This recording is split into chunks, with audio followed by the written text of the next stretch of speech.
everybody, welcome to Wild Boy Movies, the place to talk movies, and today we're going to be reviewing Despicable Me 4, the fourth entry in the now $5 billion franchise. Right now I'm going to have some information up on screen for you to read, like director, runtime, and PAA rating. All of that will be up on screen for you to read right now. But be sure to hit that like button, subscribe if you haven't already, and comment down below your thoughts on Despicable Me 4. But without further ado, let's get right into the pros. Alright, starting off, I gotta go ahead and praise the premise and idea of this movie, because this is essentially Gru having to go undercover thanks to this villain, Maxine Lamal, being too big of a threat, which causes Gru and his family to go undercover. I thought that was a pretty good idea for this movie, and that's the thing with the Despicable Me movies, at least the mainstream ones, is that they have a interesting idea to them. That was a pretty cool idea that they had in this movie, and I think they pulled that off very well. I also will say that the addition of Gru Jr., who is essentially the biological kid of Gru, I thought he was an amazing addition to this movie. That baby was genuinely had some of the funniest moments of this movie, particularly during the heist scene at Gru's old villain school. And I like the subplot that they had where Gru Jr. essentially hates his dad, Gru, but eventually throughout the runtime of the movie, the baby decides to eventually like his father.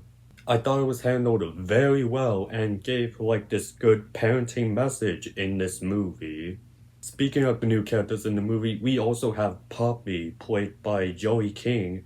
And, for the first bit that she was in the movie, she was, unlikable. I did not really like this character from, the first time that we saw her. But once Poppy goes on this heist with Gru and two of his minions, she starts to become a much more likable character, to the point where she even teams up with Gru to stop Maxine Lamal.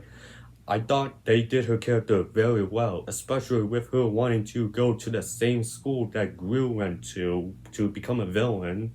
That whole heist sequence in the movie was done very well, and I quite enjoyed that heist sequence, and that made me progressively like the character of Poppy a lot more than how she was in the beginning of the movie, or when we first saw her. But the biggest new character to be included in this movie is Maxine Lamal, voiced by Will Ferrell. And, I'm not going to say that he's the best villain of the series, but he's definitely an enjoyable villain. He's essentially a villain whose theme is cockroaches. And from the toys, I thought that by the end of the movie, towards the final battle, Maxine would become this human-cockroach hybrid, only for it to be found out that no, that's literally him. He is always this human cockroach hybrid, and that was a cool idea. And initially, I thought it was kind of a Hulk thing where he can turn into this human cockroach hybrid at any point. But later on in the movie, I found out no, he's really permanently stuck as that human cockroach hybrid. And I thought Will Ferrell did a great job in terms of the voice acting for Maxine. In comparison to the villains that we got from the Despicable Me movies, he's kind of on that lower tier, but he's still a great villain, in my opinion, nonetheless. And that's all thanks to Will Ferrell's portrayal of the character.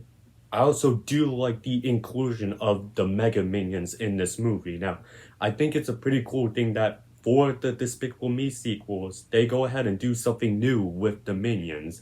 And this time around, it's giving 5 of them superpowers and essentially turning them into this Fantastic Four-esque team. And I thought the sequences that we got of them were pretty good. They're subverting the superhero formula of being bad heroes. Not evil, but very unexperienced, causing a lot of mayhem and destruction and unintentionally. And I thought that worked very well, knowing the humor that the Minions give off in these movies. I know that whole Mega Minions universe slate is fake and all, but I'd seriously be down to watch an entire spin-off movie dedicated to the Mega Minions. 2 random positives that I want to throw out is, for one, Double Life, the song by Pharrell Williams in this movie, absolutely goes hard. Like, it's gotta be like the best song that we've gotten in the Despicable Me movies. And yeah, it just goes so hard. I highly recommend that you listen to that song. And secondly, the ending of the movie, where they do a cover of an old song, like what Universal likes to do every now and then. And it's essentially like a fan service tribute to the past 14 years of the Despicable Me franchise that also includes the Minion prequels. Like, that alone was kind of like, could be a con to some, because it could be like, hey, the nostalgia baiting you, but for me, it was cool to see certain characters from the past franchise make their grand return, even if some of them doesn't make sense at all. And lastly, for the pros, it's just very fun and entertaining to watch from beginning to end. Like, there are a lot of fun and entertaining sequences in this movie. Like I mentioned before, the heist sequence, that scene was pretty fun to watch and definitely creative that they had to use like baby related items like baby powder. Like, that scene was also pretty cool, as well as the Mega Minions doing their heroic duties. Like, that one was also pretty fun and entertaining, and you also got some fun sequences with Maxine Lamal when he's trying to fill up his cockroach ship with gas. Like, I could go on all day about the fun scenes that we had in this movie, and yeah, this is definitely like a very fun movie that, for me, I was entertained throughout it, and that's the expectation I have with the Despicable Me movies. I go into these movies not expecting an Oscar-worthy story. No, I come here to be entertained, and Despicable Me 4 definitely delivered on that. So yeah, I definitely really enjoyed this movie. I consider it to be on par with like the first movie and the third movie. In fact, if I were to rank these movies, it would be number 2 on my ranking. But there are still some things holding it back from being the best film in the franchise, which leads me to my cons.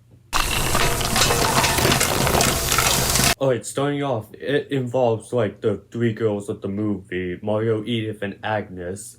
Nothing against them in the movie, they actually do a good job as they usually do in the Despicable Me movies, but they don't really have much to do. Like, we don't see what the undercover lives are like, really, especially Margot. Like, they really shove her off to the side.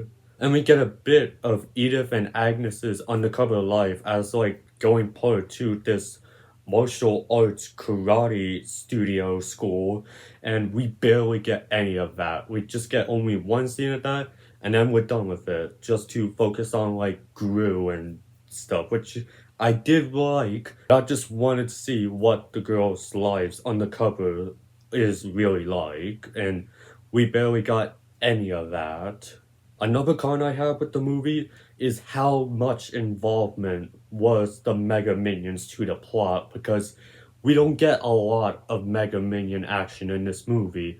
We only get one scene of them doing their thing in the city, and then they're retired for like the majority of the movie until they're summoned to the final battle, which they barely even helped with the final battle in defeating Maxine Lamal. Like, this is why I said I would want to see a Mega Minion spin-off movie, just because we barely got any of the Mega Minions in this fourth Despicable Me movie. Like, I wanted them to at least have much of a bigger involvement with the final battle between Gru and Maxine Lamal, but we didn't get that. And lastly, the backstory involving Maxime Lamal, I think is kind of weak. Essentially, the reason he hates Gru is because there was a talent show and he was going to perform a song, and then Gru happened to perform that same song that Maxine was going to play. And ever since then, Maxine has hated Gru.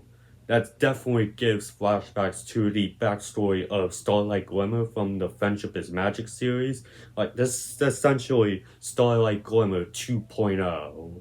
But even with these cons, I still quite enjoyed this movie and consider it to be one of the best films in the franchise. And I can't wait to see where they go with this franchise next, whether that be in a possible Despicable Me 5, a Mega Minions movie, or Minions 3, which we know is in the works. Either way, I'm definitely gonna be there for the next film in the Despicable Me franchise just because they turn out nothing but great movies, at least for the mainstream Despicable Me movies. So for my scorecard, I'm gonna give Despicable Me 4.5 stars, with the score out of 10 being 9.4 out of 10, with the percentage being 94%, with a grade of A, with my final verdict being a worthy addition to the franchise. But that was my review for Despicable Me 4. I want to hear from you guys. What are your guys' thoughts on this movie? Go ahead and leave that down in the comments section. And while you're at it, be sure to hit that like button, subscribe if you haven't already, and I will see you in the next video. And have a great day.